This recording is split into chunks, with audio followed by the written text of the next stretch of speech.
மௌனத்தில் இறங்குகிறவர்களும் கர்த்தரை துதியார்கள். அல்லேலியா வராது, ஸ்தோத்திரம் வராது, ஆராதனை வராது, ஆலயத்துக்கு வர்றதுக்கு மனசு வராது. அவங்க எல்லாம் செத்து போனவங்க. மாதுளம்பழம் மாதிரி உருண்டை, சரிங்களா? மாதுளம்பழம்னா மாதுளம்பழமே கட்டி இருக்கும், பசி எடுத்தா சாப்பிடுவார் பொழுது நினைச்சுட்டு போறேன். இந்த மாதுளம்பழம் மாதிரி உருண்டை இருக்கும், அதுக்கு இடையில மணி இருக்கும். அவர் என்ன பண்ணுவார்னா கயிறை இழுத்தோன்னு ஐயோ நம்ம செத்துட்டோம் நினைச்சீங்க அப்படி ஆட்டி காமிப்பார். ஆட்டி காமிச்சோன்னா மணி சத்தம் வரும். இந்த புள்ளிய வர சனியனே எங்க இருக்குதுன்னே தெரியல. இந்த வார்த்தை வேதத்துல எங்க இருக்குதுன்னு தெரியல. ஆனா என்ன சொல்லிட்டு இருக்கு? இல்ல சொல்லிதான் பாருங்க, வேஷம் படாதீங்க, சொல்லிதான் பாருங்க. ஏன் சொல்ல வர மாட்டேது? சிரிக்கிறீங்க. இந்த வீடியோ உங்களுக்கு பிடிச்சிருந்தா லைக் பண்ணுங்க, ஷேர் பண்ணுங்க, கமெண்ட் பண்ணுங்க, சப்ஸ்கிரைப் பண்ணுங்க, பக்கத்துல இருக்க பெல் பட்டனை கிளிக் பண்ணுங்க. பை. ஆதலால் அவருடைய மரணத்தின் சாயலில் நாம் இணைக்கப்பட்டவர்களானால் அவர் உயிர்த்தெழுதலின் சாயலிலும் இணைக்கப்பட்டிருப்போம். கர்த்தரை ஸ்தோத்திரம் பண்ணுவோம். கர்த்தர் நல்லவர், கர்த்தர் நல்லவர். இன்னைக்கு காலகாலமா இந்த உயிர்த்தெழுதலுடைய வார்த்தையை நம்ம கேட்டுக்கிட்டே இருக்கிறோம். ஸ்தோத்திரம் சத்தமா அல்லேலூயா. ஆனா அன்னைக்கு முதல் நடக்குது. அவங்க அன்னைக்கு தான் ஃபர்ஸ்ட் அந்த வார்த்தையை கேட்கறாங்க. நம்ம கேட்டு நமக்கு பழக்கமானதுனால அவங்க எத்தனை உயிர்த்தெழுந்த நாள் கொண்டாடினாங்க எனக்கு தெரியாது. ஆனா தினமும் உயிர்த்தெழுதலை அவங்க பிரசங்கித்தார்கள். தினமும் உயிர்த்தெழுதலை அவர்கள் பிரசங்கித்தார்கள். இன்னைக்கு மதர்ஸ் டே, ஃபாதர்ஸ் டே, என்னென்ன டேவோ வருது. வெளிநாட்டுல இருக்கிறவன் மனுஷனை மதிக்க மாட்டான். அவனுக்கு எல்லா டேவும் தேவை. அன்னைக்கு ஒரு நாளாவது டே வச்சு கொண்டாடணும், அதனாலதான் டே. எனக்கு மதர்ஸ் டே, ஃபாதர்ஸ் டே கிடையாது. மனைவியை நேசிக்காதவர்கள் உமன்ஸ் டே கொண்டாடுங்க. நேசிக்கிறவங்களுக்கு டெய்லி உமன்ஸ் டே தான். சட்டமா நான் சொல்றது நிஜம்னா ஒரு அல்லேலூயா சொல்லுங்க. அல்லேலூயா. அதுக்குன்னு ஒரு நாளை வச்சு செய்யாதவங்க அன்னைக்கு செய்யறதுக்கு. அதே மாதிரி தான் இந்த உயிர்த்தெழுந்த நாளும். கொண்டாடாதவங்களுக்கு, அந்த உயிர்த்தெழுதலை குறிச்ச ஞானம் இல்லாதவர்களுக்கு இது பண்டிகை. ஆனால் எனக்கு தினமும் உயிர்த்தெழுதல் பண்டிகை. சத்தமா ஆண்டவர் தினமும் உயிரோடு இருக்கிறார்ன்றவங்கள ஒரு அல்லேலூயா சொல்லுங்க. ஆனா அன்னைக்கு சீஷர்கள் முதல் கேக்குறாங்க. காலையில கல்லறை கிட்ட போனாங்க. தேவதூதன் சொல்றான், இந்த அம்மா அங்க வந்தாங்க, எல்லா ஸ்திரீகளும் வந்தாங்க. என்னங்கம்மா நீங்க உயிரோடு இருக்கிறவரை செத்து போன இடத்துல தேடுறீங்க, அவர் இங்க இல்லை. ஸ்தோத்திரம். இது முதல் முறை கேட்டாங்க. திரும்பி போறதுக்குள்ள அவரே தரிசனம் மாறாரு. அப்போ ஒரு காரியம் 2 முறையினால உறுதிப்படுத்தப்பட்டது.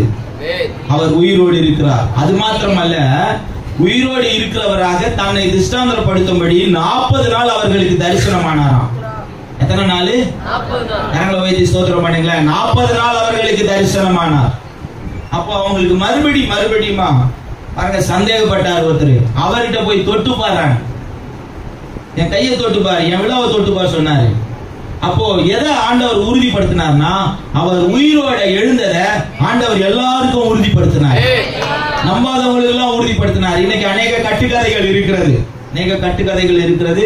வேதமும் அப்படி எழுதி வைத்திருக்கிறது. அவர் உயிர்த்தெழவில்லை, சீஷர்கள் திருட்டளவாய் கொண்டு போய் விட்டார்கள் அப்படின்னு நீங்க போய் அதிபதி கிட்ட சொல்லுங்க, பிலாத்து கிட்ட போய் சொல்லுங்க அப்படின்னு சொல்லி காசை கொடுத்து அவங்களுக்கு விலைக்கு வாங்கினாங்க. ஆனால் சத்தியம் எல்லா நாளும் ஒளிந்திருக்காது. அவர் உயிரோடு இருந்தார். அவர் உயிரோடு எழுந்தார். இன்றைக்கும் உயிரோடு இருக்கிறார். எல்லா காலமும் உயிரோடு இருப்பார். கரங்களை தட்டி கர்த்தரை ஸ்தோத்திரம் பண்ணுங்க.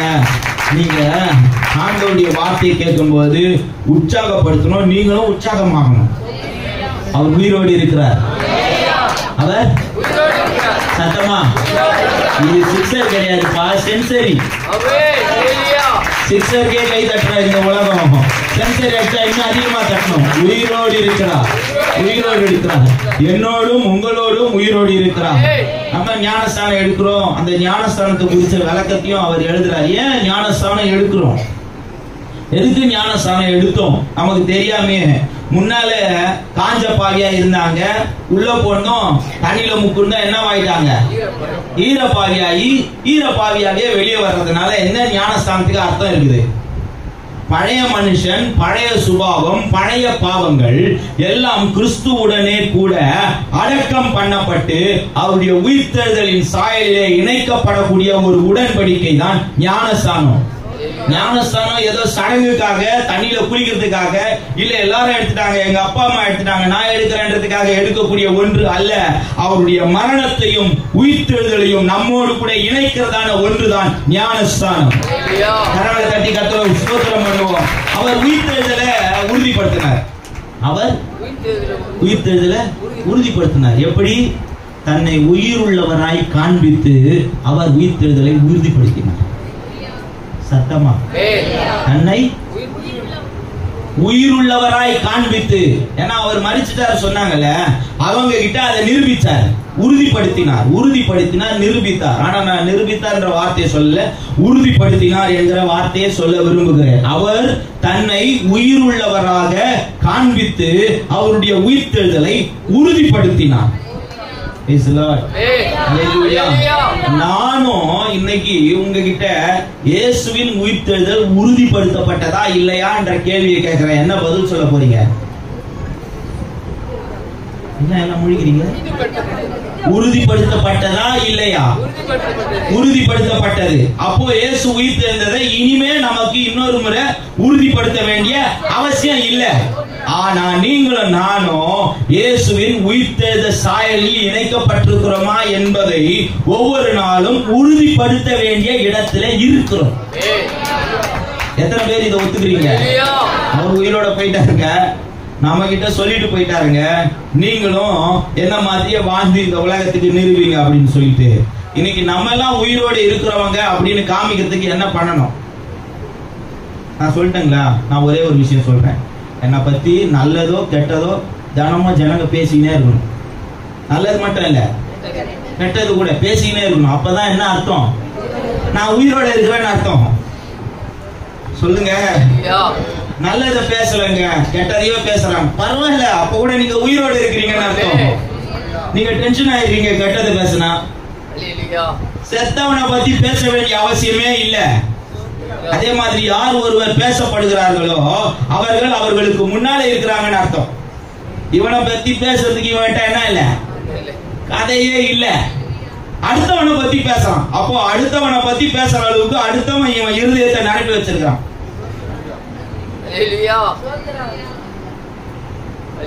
கூட வரல, என்னை பத்தி நல்ல கெட்ட காரியமா நிறைய பேசுங்க, எனக்கு கவலையே கிடையாது. நான் உயிரோடு இருக்கிறேன், நான் பேசப்படுகிறேன், நான் பேசப்படுகிறேன். இயேசு இன்றைக்கும் பேசப்படுகிறார். நீங்கள் உங்கள் குடும்பத்தில் பேசப்படும் பொழுது நீங்கள் உயிரோடு இருக்கிறீர்கள் என்கிறதை அவர்கள் சொல்லுகிறார்கள். நீங்க உயிரோடு இருக்கிறவங்களா உங்களை நிரூபிச்சு காமிச்சிருக்கிறீங்களா? உயிரோடு இருக்கிறவங்களா நிரூபிச்சு காமிச்சிருக்கிறீங்களா? கரங்களை வைத்து சொல்லுங்க.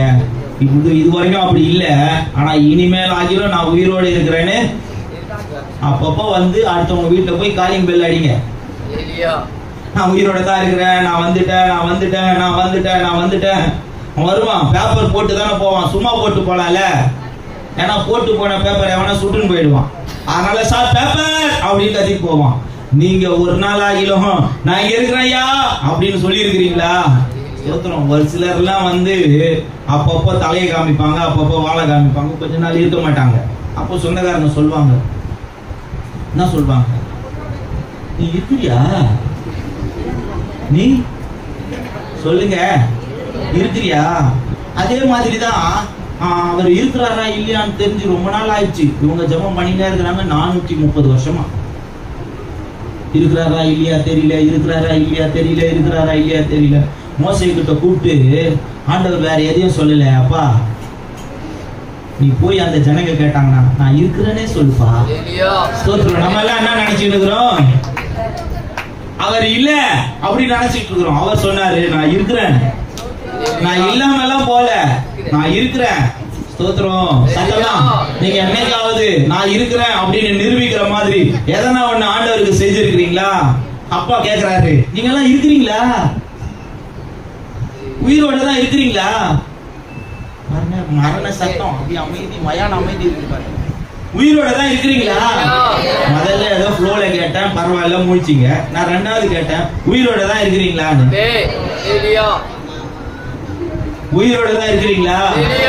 வரலையே.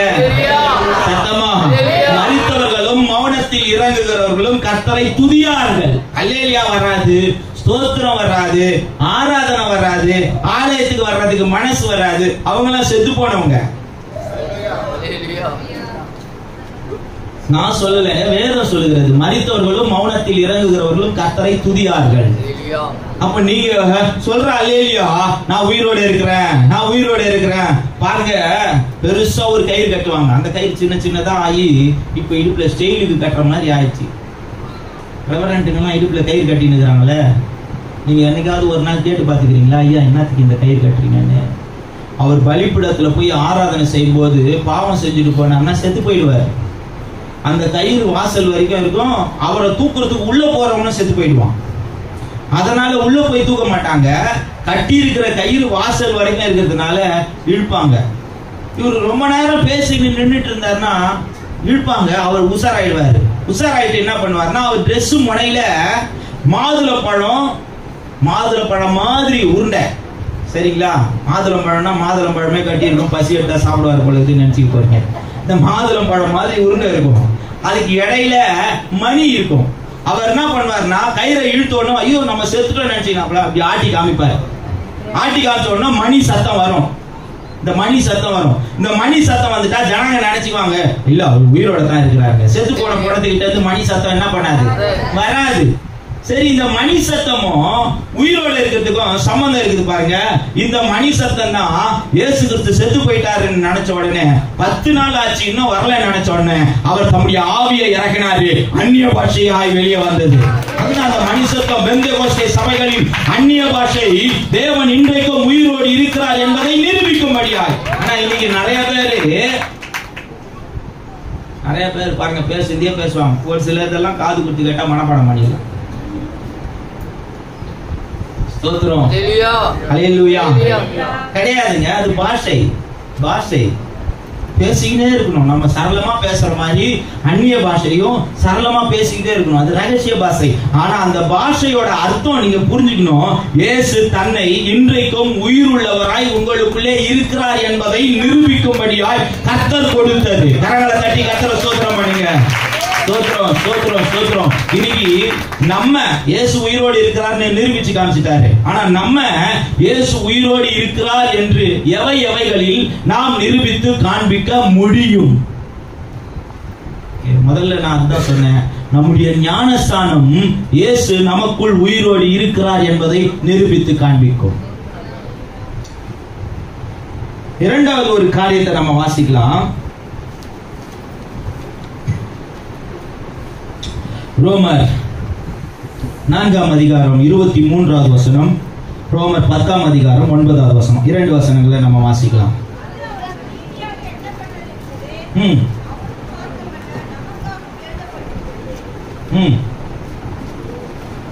வாசிக்கலாம். 10:9.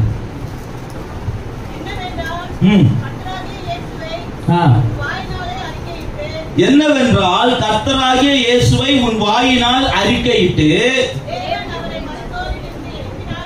தேவன் அவரை மரித்தோரிலிருந்து எழுப்பினார் என்று உன் இருதயத்தில் விசுவாசித்தால் ரட்சிக்கப்படுவாய். கரங்களை தட்டி கர்த்தரை ஸ்தோத்திரம் பண்ணுவோம். நிறைய விஷயம் எழுதினார். இந்த 6ஆம் அதிகாரம் 4ஆம் அதிகாரம் இதெல்லாம் பாத்தீங்கன்னா நல்லா கவனிங்க.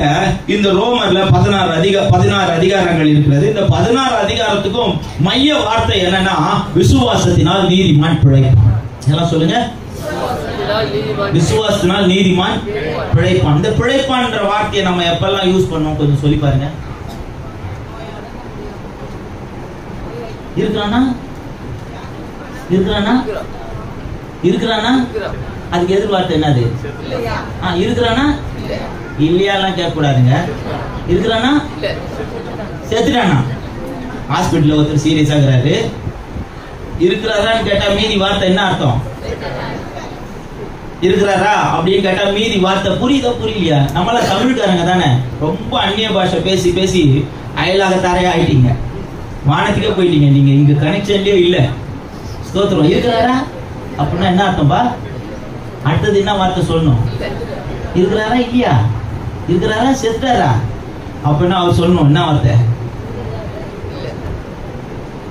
பழச்சிக்கிட்டார். என்னது? போய் சேர்ந்துருவாருன்னு நினைச்சோம். பழச்சிக்கிட்டாருன்னா என்ன அர்த்தம்? என்ன வார்த்தை சொல்லி இப்போ இங்க என்ன வார்த்தை எழுதுறோம்? விசுவாசத்தினால் நீதிமான் பிழைப்பான். விசுவாசத்தினால் நீதிமான் பிழைப்பான். அப்படின்னா என்ன அர்த்தம்? இப்ப புரிஞ்சுதா? இருக்கிறானா செத்துறானா? விசுவாசிக்கிறவன் சாவ மாட்டான், உயிரோட இருப்பான், பிழைப்பான் அர்த்தம். சத்தமா நம்ம அப்படியே வாஸ்து விசுவாசத்தினால் நீதிமான் பிழைப்பான், விசுவாசத்தினால் நீதிமான் பிழைப்பான். அப்படின்னா விசுவாசம் இருந்துச்சுன்னா நீதிமான் சாவ மாட்டான்.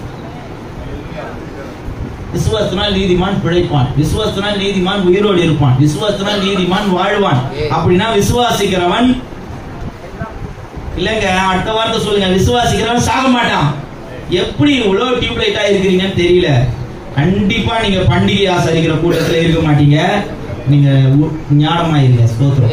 விசுவாசத்தினால் நீதிமான், எல்லாரும் கடைசியில இருக்கிறவங்களா, விசுவாசத்தினால் நீதிமான் பிழைப்பான். விசுவாசிக்கிறவன் என்ன ஆக மாட்டான்? சாக மாட்டான். விசுவாசிக்கிறவன் சாக மாட்டான். அப்ப விசுவாசிக்கிறவன் பிழைப்பான், உயிரோடவே இருப்பான். கரங்களை தட்டி கர்த்தரை ஸ்தோத்திரம் பண்ணுங்க. இந்த காரியத்தை சொல்றதுக்கு தான் அவர் எழுதினார். விசுவாசத்தினால நீதிமான் பிழைப்பான். ஆபிரகாமை குறித்து எழுதினார். அவன் விசுவாசத்தான், அது அவனுக்கு நீதியா எண்ணப்பட்டது. ஆபிரகாம் இன்னைக்கு வாழறாரா செத்துறாரா? சத்தமா சொல்லுங்க. வாழறாரு. செத்து போனவன கூட அவர் மடியில தான் கொண்டு போய் போடுறாங்க. இன்னைக்கும் வாழறாரு.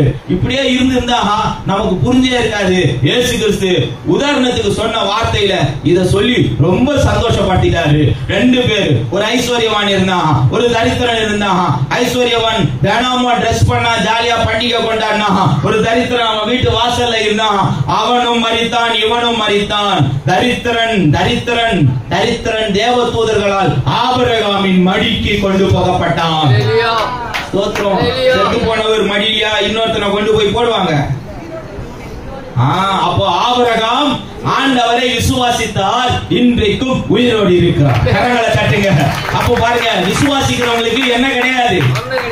சத்தமா அத கடைசியில் இருக்கிறவங்க எல்லாம் சொல்றீங்களா? விசுவாசிக்கிறவங்களுக்கு என்ன கிடையாது? மரணம் கிடையாது. அப்ப 80 வயசு 70 வயசுல வருது. அது என்னது? அது இந்த சரீரத்தை விட்டு நம்முடைய ஆவிக்கும் ஆத்மாவுக்கும் பிரிவு. நம்ம இந்த வீடை காலி பண்ணிட்டு வேற வீட்டுக்கு போறோம். கர்த்தர் நல்லவர். இங்க எழுதுறாரு, நீதி உண்டாக வாயினால் அறிக்கை பண்ணப்படும், ரட்சிப்பு உண்டாக இயேசு கிறிஸ்து உயிர்த்தெழுந்தார் என்கிறதை இருதயத்திலே விசுவாசித்தால் ரட்சிப்பு உண்டாகும். கரங்களை தட்டி கர்த்தரை ஸ்தோத்திரம் பண்ணுங்க.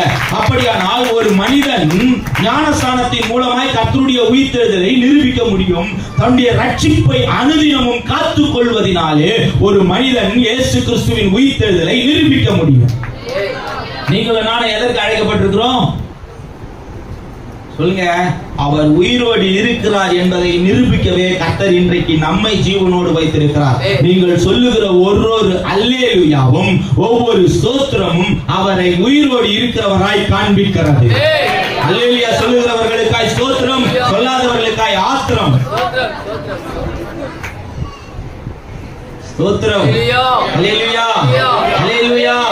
வாயை ஜிப்பு போட்டு லாக் பண்ணவர்களுக்காக கர்த்தரை துதிக்கிறேன். அவர்கள் எல்லாம் செத்து போன கூட்டத்தை சேர்ந்தவர்கள்.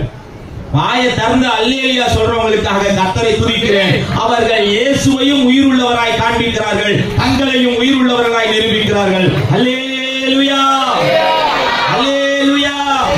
இன்னைக்கு மட்டும்தான் உயிரோடு இருக்கிறவராக அல்லேலூயா சொன்னவர்களுக்காக நன்றி.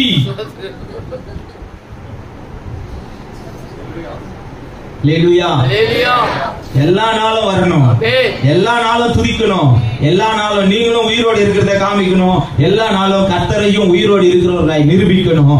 உங்களுடைய ரட்சிப்பு என்னென்ன? பழைய காரியங்களை விட்டு மனம் திரும்பி கர்த்தருடைய பக்கமாய் போவது, பழைய சுபாவங்களை விட்டு திரும்பி கர்த்தருடைய பக்கமாய் போவது. நான் இந்த பக்கம் நோக்கி நடந்தேன், அதை விட்டுட்டு திரும்பவும் தேவனுடைய பக்கமா நடக்கிறேன் பாருங்க, அதுக்கு பேர் தான் ரட்சிப்பு, அதுக்கு பேர் தான் மனம் திரும்புதல். கர்த்தர் நல்லவர். இன்னும் ரட்சிக்கப்படல. உங்க ரட்சிப்பு இயேசுவின் ரத்தத்தினாலே உங்களுக்கு கொடுக்கப்பட்ட மிகப்பெரிய ஒன்று. இயேசுவின் ரத்தம் யார் மேலெல்லாம் மூடப்பட்டிருக்கிறதோ அவர்கள் பழைய காரியங்களுக்கு நீங்களாக்கப்பட்டிருக்கிறார்கள். அவர்களை இந்த உலகத்தின் அதிபதி ஒன்றும் செய்ய முடியாது. சத்தமா சத்தமா பத்தாத. சரி, இன்னொரு காரியம் நம்ம வாசிக்கலாம். நாம் நம்முடைய ரட்சிப்பின் மூலமாய் தேவனுடைய உயிர்த்தெழுதலை நிரூபிக்க முடியும். நம்முடைய ரட்சிப்பின் மூலமாய் அதே ரோமர் 4ஆம் அதிகாரம் 25வது வசனம்.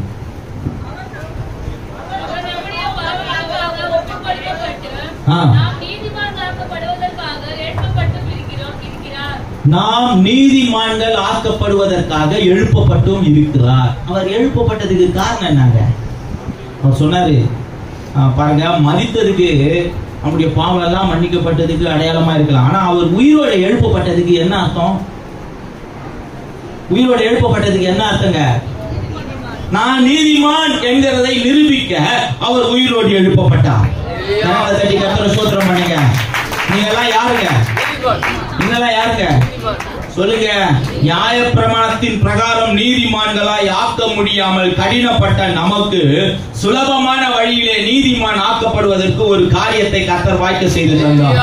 நான் நியாயப்பிரமாணத்தின்படி பரிசேயன், அப்படி வாழ்ந்தவன், 617 நியாயப்பிரமாணங்களையும் கடைபிடிக்கிறவன் என்று பவுல் அப்போஸ்தலன் வாழ்ந்து கொண்டு வைராக்கியத்தோடு திரிந்தான்.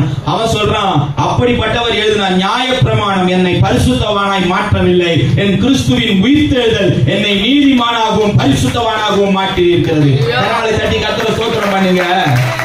குற்றம் சாட்டப்பட வேண்டிய நாம், தண்டிக்கப்பட வேண்டிய நாம், தண்டனைக்குள்ளானவர்களாகிய நாம், கைதிகளாய் இருக்க வேண்டிய நாம் இன்றைக்கு விடுதலையாய் சுற்றி கொண்டு இருக்கிறோமே, இதற்கு காரணம் கர்த்தருடைய உயிர்த்தெழுதல்.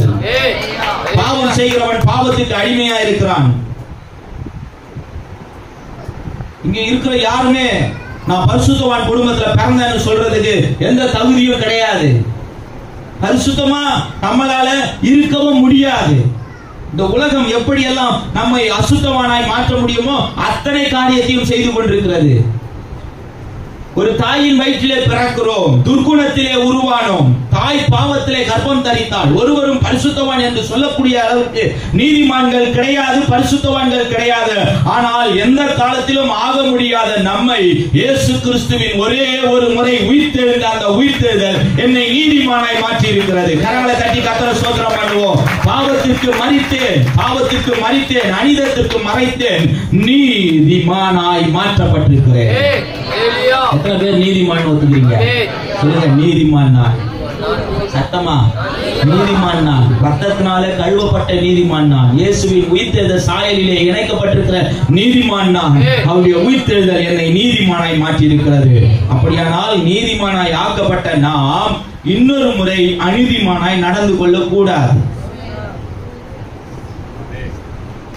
மரித்த கிறிஸ்து இனி மரிப்பதில்லை. மரித்த கிறிஸ்து இனி மரிப்பதில்லை. ஏன்? ஒரே ஒரு ஞானஸ்நானம், ஒரே ஒரு முறை தான் கர்த்தர் உயிரோடு எழுந்தாரு, ஒரே ஒரு முறை தான் மரித்தார். அதனால ஒரே ஒரு ஞானஸ்நானம். நீதிமானாக்கப்படுதல் ஒரே ஒரு முறை, ஆனால் பரிசுத்தமாக்கப்படுதல் தினந்தோறும் நடந்துகிட்டே இருக்கும். நீதிமானாக்கப்படுதல் ஒரு நாள் தான், ஒரே முறை அவர் மரித்து உயிர்த்தெழுந்தனால. ஆனால் பரிசுத்தமாக்கப்படுதல் பாத்திரம் புது பாத்திரம் தான், சாப்பிட்டு நாளைக்கும் அதே பாத்திரத்தை எடுத்து சாப்பிடுங்க, கழுவாதீங்க. புரியுதா? நீதிமான் ஆக்கப்படுதல் வேற. காசு கொடுத்து நம்ம எப்போ வாங்கிட்டோமோ அப்பவே நீதிமான் ஆக்கப்பட்டுட்டோம். ஆனா கழுவப்படுதல் தினமும் நடக்கணும். நீதிமான் ஆக்கப்படுதலையும் பரிசுத்தவான் ஆக்கப்படுதலையும் ஒரே நேரத்தில் சேர்த்துக்கூடாது. நீதிமான் இன்னும் நீதிமான் ஆக்கப்படட்டும் அப்படி எழுதல, பரிசுத்தம் உள்ளவன் இன்னும் பரிசுத்தமாகட்டும் எழுதினாரு. ஒவ்வொரு நாளும் இயேசுவின் ரத்தத்தினாலையும் கழுவப்படணும். வேத வசனத்தை வாசிக்கிறதுனால கழுவப்படணும். ஒவ்வொரு நாளும் உபதேசத்தினால கழுவப்படணும். ஒவ்வொரு நாளும் ஜபத்தினாலையும் கர்த்தரோடு கூட வாழ்வதினாலும் கழுவப்படணும். நீதிமான் ஆக்கப்படுதல், பரிசுத்தவான் ஆக்கப்படுதல், sanctification, purification. கரங்களை தட்டி கர்த்தரை ஸ்தோத்திரம் பண்ணுவோம். நம்ம எதனால ஆண்டவர் உயிர்த்தெழுதலை நிரூபிக்க முடியும்? இனிமே பாவம் செய்யாமல் வாழ்வதினாலே கர்த்தர் உயிர் உள்ளவராய் நம்மால் நிரூபிக்க முடியும். ஸ்தோத்திரம். ரட்சிக்கப்படுறதுக்கு முன்னாலையும் அதே கட்ட வார்த்தை. வீட்டில் வந்த உடனே அப்பா அம்மா கிட்ட நல்ல வார்த்தையா பேசுறது, ஃப்ரெண்ட்ஸுங்க கூட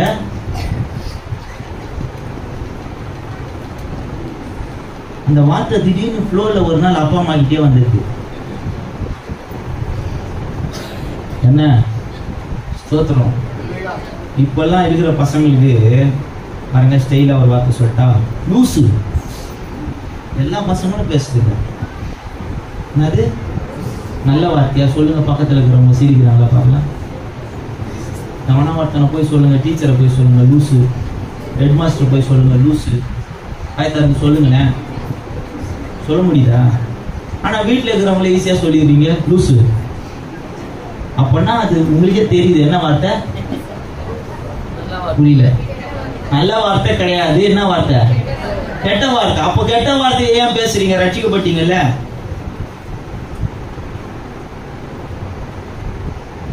ஸ்தோத்திரம். இதுல வேற பிசாசுன்னு சொன்னா கௌரவமா இருக்கும். அந்த புள்ளிய வேற சனியனே எங்க இருக்குதுன்னே தெரியல.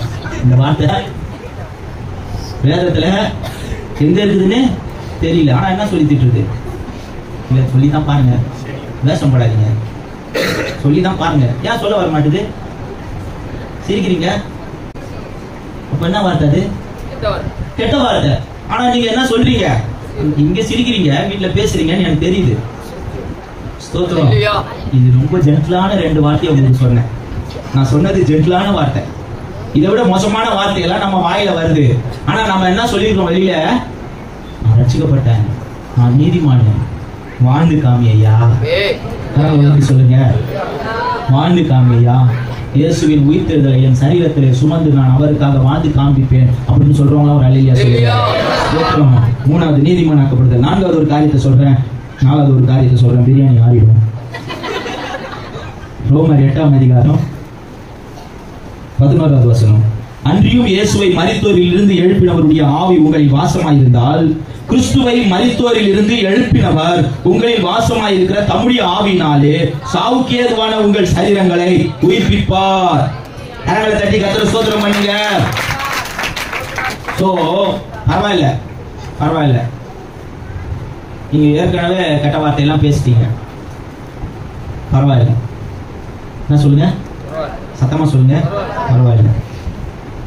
அந்த தம்பி ஃபோன் பண்ணப்பா, நான் பேசி ஈஸி ஒரு வேலையெல்லாம் பண்ணி தம்பி ஒரு ஃபோன் வாங்கி வந்து கொடுத்தாரு. ஞானம் தம்பி ஒரு 5 வருஷம் ஓட்டிட்டாச்சு.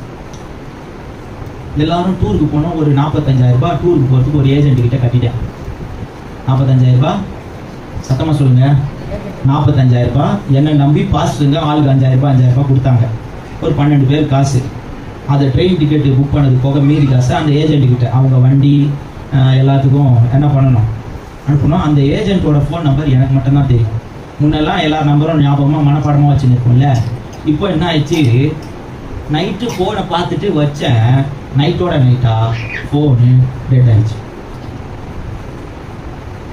எனக்கு தூக்கமே வரல. எங்க வீட்டுல என்ன சொல்றாங்க, ஏங்க இதுக்காக கவலைப்படுறீங்க, சிம் எடுத்து என் போன்ல போட்டுங்க, சிம் எடுத்து என் போன்ல போட்டுங்க. என்ன நம்பி ஒரு 12 பேர் இருக்கிறாங்க. அந்த போன் நம்பர் என்கிட்ட மட்டும் இருக்குது, யாருக்கிட்டயும் வேற கொடுக்கலன்னு நான் மண்டே பிச்சுக்கிட்டு உட்காந்து. ரகசியம் எனக்கு தான் தெரியும். டென்ஷன் தாங்கவே முடியல. கடைசியில பொண்ணு எழுந்துச்சு ஜபத்துக்கு சொன்னாமா, டேடி போன் செத்து போச்சு, டேடி போனு செத்து போச்சு. சின்ன பொண்ணு அதுக்கப்புறம் ஜபத்துக்கு இருந்துச்சு, அதுக்கிட்டே சொன்னேன் டேடி போன் செத்து போச்சு. திருப்பி என்ன சொல்றாங்கன்னா அவங்க அதே பாட்டை பண்ணாங்க, சிம் எடுத்து என் போன்ல போட்டிருக்க, சிம் எடுத்து. என் கஷ்டம் எனக்கு தான், என் கஷ்டம் எனக்கு தான். கடைசியில அப்படியே யோசித்து ஜபெல்லாம் பண்ணி முடிச்சோம். திடீர்னு ஒரு ஞானோதயம் அதிகமாச்சு. என்னன்னா அவங்க கிட்ட காசு கொடுக்க போகும்போது ஒரு கேலண்டர் கொடுத்தாங்க. அதுல அவங்க போன் நம்பர் இருக்குது. தேடுறாங்க கேலண்டர், தேடு வந்து தேடி கேலண்டரை கண்டுபிடிச்ச உடனேதான் உயிரே வந்துச்சு. வேற எதை பத்தியும் கவலை இல்ல, வேற எதை பத்தியும் கவலை இல்ல. சரி கிளம்பலாம், சரி கிளம்பியாச்சு, சிம் எடுத்து போட்டாச்சு. அவங்களுக்கும் போன் பண்ணி, சிஸ்டர் நான் ஒரு குரூப் கிரியேட் பண்ணேன், அதுல இருந்து ஒருத்தர் போன் பண்ண சொல்றேன். அந்த 12 பேர்ல ஒருத்தர் உங்களுக்கு போன் பண்ணுவாரு. முதல்ல உங்க போன் நம்பரை 12 பேர்கிட்டயும் கொடுக்க சொல்லி. சத்தமா அந்த பொண்ணு ஒரு டிரைவர் தருவேன்னு சொன்னாங்க. அந்த டிரைவர் நம்பர் கூட சாயந்தரம் தான் தரணும். பகல்லையே கான்டாக்ட் பண்ணி அவர்கிட்ட பேரம் பேசி குறைச்சிருவோன்ட்டு அவங்களுக்கு பயம். அதனால டிரைவர் நம்பரை நீங்க ஈவினிங் போகும்போது கொடுக்குறோம் அப்படி சொல்லிட்டாங்க. டிரைவர் நம்பரை ஈவினிங் போகும்போது. அப்ப எதுவுமே இல்ல, காசு கொடுத்ததுக்கு எந்த ரிசிப்டும் இல்ல, அதுவும் போன்ல இருக்குது. எல்லாம் போன்லயே டிரான்சாக்சன் நடந்ததுனால கான்டாக்ட் லெட்டர், ஹோட்டல்ல கொடுக்க வேண்டிய லெட்டர் போன்ல இருக்குது. எல்லாமே போயிடுச்சு. என்ன பண்றது புரியல எனக்கு. அன்னைக்கு நடக்க வேண்டிய விஷயம், மத்தது பணம் காசு எடுக்கிறோம் கொடுக்குறோம் அதெல்லாம் பிரச்சனையே தெரியல, எப்படி ஆகி போச்சு. கடைசியில பாருங்க, அந்த போனுக்கு ஒரு டாக்டர் வச்சிருக்காங்களே மெக்கானிக்ன்றது, அவர்கிட்ட திரும்ப அந்த போனை கொடுத்தா நான் பாக்குறேங்க அப்படின்ட்டு 1 மணி நேரத்துல அவனுக்கு உயிரை கொடுத்துட்டாரு. ஸ்தோத்திரம். சத்தமா எல்லா பார்ட்ஸையும் மாத்த வேண்டியதில்லை, எல்லா பார்ட்ஸையும் மாத்த வேண்டியதில்லை. வெறும் 400 ரூபாய் கேட்டாரு, போன் உயிராயிடுச்சு. என்ன சொல்லுங்க? அப்போ ஒரு சின்ன பிரச்சனை ஒரு முழு போனையும் சாவடிச்சுச்சுங்க. நான் என்ன சொல்ல வரேன்னு புரிஞ்சுக்கீங்களா? அதுல ஒரு சின்ன ஒண்ணே ஒன்று போயிடுச்சு, அதுக்கு 400 ரூபாய் தான் ஆகும். பிரதர் 400 ரூபாய் தான் ஆச்சு, உங்க போன் உயிரோட ஆயிடுச்சு. நம்ம செய்யற சின்ன சின்ன ஒரே ஒரே பூ அப்படின்னு சொல்லி ஒருத்தரை சாவடிக்கிற ஒரு வார்த்தை அவன் சாவ மாட்டான். பேசணும், நம்ம செத்துருவோம். இங்க எத்தனை போன உட்காந்து இருக்குதுன்னு எனக்கு தெரியல, ஆனா பரவாயில்ல. வெறும் 400 ரூபாய் தான். போன் வாங்குற அதே காசை மொத்தமா செலவு பண்ண தேவையில்லை, வெறும் 400 ரூபாய். போன் அப்ப வாங்கும்போது 23,000 ரூபாய், ஆனா அதே 23,000 ரூபாய் கொடுக்க வேண்டியது இல்ல, வெறும் 400 ரூபாய். அப்போ இயேசு கிறிஸ்து நம்மை நீதிமான் ஆக்குவதற்கு ஒரு முறை உயிரோடு எழுந்தார, திரும்பவும் அதே உயிர் தேர்தல திரும்பவும் இன்னொரு முறை மறிச்சு உயிரோடு எழும்ப வேண்டிய அவசியம் இல்ல. வெறும் 400 ரூபாய். அப்படின்னா என்ன அர்த்தம்? ஆவியானவரே தெரியாம பேசிட்டா அப்படின்னா இந்த சாவுக்கு ஏதுவான அந்த சரீரத்தை மறுபடியும் உயிர்ப்பிக்க அவர் வல்லவராயிருக்கிறார். கரங்களை தட்டுங்க. எப்பேற்பட்ட காரியத்தை செஞ்சு பாருங்க. நல்ல ஜபம் வந்துனே இருக்கும், திடீர்னு யாருன்னா ஒருத்தர் திட்டிடும், போய் முழங்கால் போட்ட உடனே அவன் எதை ஞாபகத்துக்கு கொண்டு வரான், அப்படி திட்டிட்டு நீங்க வந்து முட்டி போட்டுருக்கியா சொல்லுவான் பிசாசு. ஆண்டவர் சொல்ல மாட்டாரு. நீங்க என்ன சொல்லணும்? என் ஆண்டவர் மன்னிப்பார், என் ஆண்டவர் மன்னிப்பார். என் ஆண்டவர் எத்தனை முறை திரும்ப திரும்ப மன்னிப்பார். ஏன்னா அவர் கோல்டுல கோடீஸ்வரர் கிடையாது, அவர் ரத்தனத்துல கோடீஸ்வரன் கிடையாது, மன்னிக்கிறதுல அவர் மிகப்பெரிய கோடீஸ்வரன். இந்த உலகத்துல எந்த கடவுள்கிட்டயும் இந்த மன்னிப்பு என்கிறது கிடையாது, தெரியுங்களா? எந்த கடவுள் ஒருத்தங்க மன்னிப்பாங்க, போய் கேளுங்களேன். தேவ சமூகத்துல ஆண்டவரே அப்படி பேசிட்டாயா அப்படின்னா ஆவியானவர் சொல்லுவாரு, நான் உன்னை மறுபடியும் உயிர்ப்பிக்கிறேன்பா, நான் மறுபடியும் உன்னை புதுசாக்குறேன்பா, பழைய மாதிரியே உன்னை புதுசாக்கி கொடுக்கிறேன்பா அப்படின்னு சொல்லி ஆவியானவர் இன்னைக்கும் சொல்றாரு. ஆவியானவரை பெற்றிருக்கிற, ஆவியானவருடைய அபிஷேகத்தை பெற்றிருக்கிற உங்கள் ஒவ்வொருவருக்கும் சொல்லுகிறேன், நீங்கள் பெற்றிருக்கிற ஆவியானவருடைய அபிஷேகம் சாவுக்கு ஏதுவான உங்கள் சரீரங்களை மறுபடியும் உயிர்ப்பிக்கும், மறுபடியும் உயிர்ப்பிக்கும். நேற்று ஜெபம் பண்ண, இன்னைக்கும் ஜெபம் பண்ணுவேன், நாளைக்கும் ஜெபம் பண்ணுவேன். நேற்று சபைக்கு வந்தேன், இன்னைக்கும் சபைக்கு வருவேன், நாளைக்கும் வருவேன். இடையில எந்த தடைகள் வந்தாலும் அது என்னை தேவனை விட்டு பிரிக்காது. மறுபடியும் என் சரீரத்தை உயிர்ப்பிக்க அவர் வல்லவராயிருக்கிறார். வேலை செய்யற இடத்துல அப்படி பண்ணிட்டேன், போற வழியில இப்படி பேசிட்டேன், நோ ப்ராப்ளம். கர்த்தருடைய ஆவியானவர் சொல்வாரு, அதெல்லாம் தூக்கி தூரம் போட்டு உன்னை மறுபடியும் புதிய மனுஷனாய் தேவ சமூகத்திலே நிறுத்த நான் வல்லமை உள்ளவராய் இருக்கிறேன் என்று ஆவியானவர் சொல்லுகிறார். ஆவியானவர் நமக்குள்ளே இருக்கும்போது அவர் சொல்றாரு, சாவுக்கு ஏதுவான உங்கள் சரீரத்தை நான் உயிர்ப்பித்து கிறிஸ்துவின் உயிர்த்தெழுந்த சாயலில் அப்பொழுது நிரூபித்து காண்பிப்பேன் என்று கர்த்தர் சொல்றார். ஸ்தோத்திரம். 5வது பாருங்க,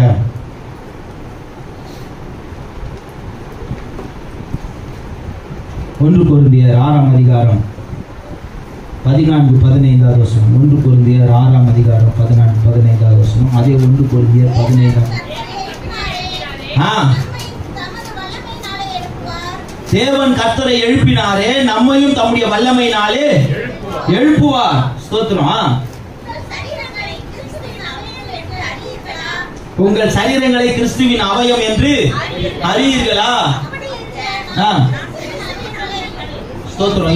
இப்போ ஒரு சிம்பிள் லாஜிக்.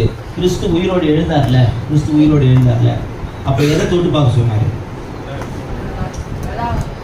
வெள்ளாவை தொட்டு பார்க்க சொன்னாரு. இருந்துச்சா?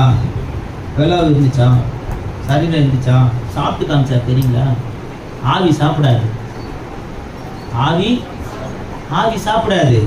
மீன் வறுத்து வச்சிருந்தாரு, ஆவி மீன் வறுக்காது. கரங்களை வைத்து சொல்லுங்க. அப்போ அவர் சரீரத்தோடு உயிர்த்தெழுந்தார். அப்போ ஆண்டவர் சொன்னாரு, நீங்க எல்லாம் யாரு தெரியாதா? சபைக்கு பேர் அது கிறிஸ்துவின் சரீரம். அவர் உயிரோடு எழுந்தா சரீரத்தை விட்டுட்டு போக மாட்டாரு. சத்தமா சொல்லுங்க, சத்தமா. அவர் உயிரோடு எழுந்தா சரீரத்தை விட்டுட்டு ஆவியா எந்திரிக்க மாட்டாரு, சரீரத்தோடவே எந்திரிப்பார். கரங்களை தட்டி கர்த்தரை ஸ்தோத்திரம் பண்ணுங்க. உயிர்த்தெழுதல், உங்களுடைய உயிர்த்தெழுதலும் உறுதிப்பட்டப்பட்டிருக்கு. சொல்லுங்க. நான் கூட ஒருவேளை பவுல் அப்போஸ்தலன் எழுதுறாரு, கிறிஸ்துவுக்குள் மரித்தவர்கள் முதலாவது உயிர்த்தெழுவார். கரங்களை உயர்த்தி. அப்போ நம்ம ஒருவேளை மறிச்சிட்டோம் அப்படின்னு நீங்க நினைச்சிருக்கலாம். ஒரு நாள் வரும், ஆண்டவர் பிரதான தூதனுடைய சத்தத்தோட, தேவ எக்காலத்தோட, தேவனுடைய சத்தத்தோட இறங்கி வருவாரு. அப்போ மரித்தவர்கள் கல்லறையெல்லாம் வெடிக்கும், முதலாவது எழுந்திருப்பார்கள். நம்முடைய உயிர்த்தெழுதல் கூட இயேசுவின் உயிர்த்தெழுதலை நிரூபிக்கும். அவருடைய உயிர்த்தெழுதலை பார்க்கும்போது நமக்கு ஞாபகம் வரணும், இயேசு உயிரோடு எந்திரிச்சது உண்மையானால் நானும் உயிரோடு எந்திரிப்பது உண்மை. மரணத்தை கண்டு பயப்பட வேண்டிய அவசியம் நமக்கு இல்லை. ஒரு சிலருக்கு RIP எழுதியிருப்பாங்க, என்னது ரெஸ்ட் இன் பீஸ். அவங்களுக்கு எல்லாம் நிச்சயமா உயிர்த்தெழுதல் இருக்குது. ஒரு சிலருக்கு RIP ரிசரக்ஷன் இம்பாசிபிள், உயிர்த்தெழுதல் இல்லை. கிறிஸ்துவுக்குள் மரிக்கிறவர்களுக்கு மாத்திரமே கிறிஸ்துவுக்குள் உயிரோடு எழும்புகிறவர்கள். அந்த வேலையும் பண்ணிட்டு ஜான் வெஸ்லின்னு பேர் வச்சிருக்கிறதுனால கிறிஸ்தவ கல்லறையில அடக்கம் பண்ணிருவாங்க. ஆனா அவனுக்கெல்லாம் உயிர்த்தெழுதலே கிடையாது. கடைசியில 2ஆம் வருகையில நியாய தீர்ப்பு நாளில உயிர்த்தெழுவான். ஆனா ஆண்டவர் நமக்கு ரகசிய வருகையில நம்மை உயிரோடு எழுப்புவார். கரங்களை தட்டி கர்த்தரை ஸ்தோத்திரம் பண்ணுங்க. ஸ்தோத்திரம் ஸ்தோத்திரம் ஸ்தோத்திரம். மனிதனும் ரகசிய வருகையில நம்ம போறதே அவங்களுக்கு தெரியாது. நம்ம போறதே அவங்களுக்கு தெரியாது. இதெல்லாம் எப்படி நடந்துச்சு எல்லாம் தேடுவாங்க. எங்கேயா காணோம், பக்கத்துல இருந்தவனை காணோம், எதிரில் இருந்தவனை காணோம், தேடுவாங்க. நம்ம போயிட்டு இருப்போம், கண்டுபிடிக்கவும் முடியாது. இப்படி ஒரு விஷயம் நடக்க போறது ஆண்டவருடைய ஜனங்களுக்கு மட்டுமே ஆண்டவர் தன்னை உயிருள்ளவராய் காண்பித்தது போல தேவனை அறிந்து சத்தியத்துக்கு கீழ்ப்படியாதவர்கள் நாம் எடுத்துக்கொள்ளப்பட்டு அதை பார்ப்பார்கள். ஆண்டவரை பத்தி தெரியும், சத்தியெல்லாம் தெரியும், ஆனா அதுக்கு கீழ்ப்படிஞ்சிருக்க மாட்டாங்க. அதுக்கு கீழ்ப்படியாதவங்க நம்ம எடுத்துக்கொள்ளப்பட்டதை பார்த்து வயிற்றிலையும் வாயிலையும் அடிச்சுக்குவாங்க. ஸ்தோத்திரம். கர்த்தர் நல்லவர். எவ்வளவு நாள் நீங்களும் சபைக்கு வரீங்க, ஞானஸ்தானம் எடுக்கல, கண்டிப்பா வரமாட்டீங்க. திருவிருந்து எடுக்கல, கண்டிப்பா வரமாட்டீங்க. பயம் காமிக்கல, அப்படி உங்களை பயமூர்த்தி நான் உங்களை ரட்சிப்புக்குள்ள நடத்த வேண்டிய அவசியம் எனக்கு இல்ல. சத்தியத்தை நாம் புரிந்து கொள்வோம்.